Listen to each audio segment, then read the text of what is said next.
अडावत प्राथमिक आरोग्य केंद्रात पल्स पोलिओ मोहिमेला उत्स्फूर्त प्रतिसाद। अडावत प्रतिनिधी, राष्ट्रीय पल्स पोलिओ मोहिमेअंतर्गत अडावत येथील प्राथमिक आरोग्य केंद्रात रविवारी लहान बालकांना पोलिओ प्रतिबंधक लसीचे डोस पाजून मोहिमेचा शुभारंभ करण्यात आला। 2 थेंब जीवनाचे या संदेशासह आरोग्य विभागाने गावभर विविध ठिकाणी पोलिओ लसीकरण केंद्रे उभारून बालकांना पोलिओचे डोस पाजले। यावेळी अडावतचे लोकनियुक्त सरपंच बबन तडवी यांच्या हस्ते बालकांना पोलिओचे डोस पाजण्यात आले।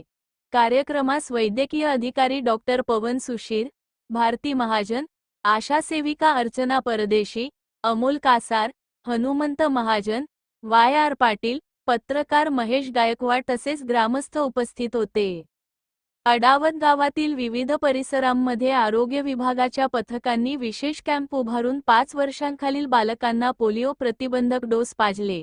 गावातील एकही बालक या मोहिमेपासून वंचित राहू नये यासाठी आशा सेविका, आरोग्य कर्मचारी आणि स्वयंसेवकांनी घरोघरी जाऊन पालकांना जनजागृती केली।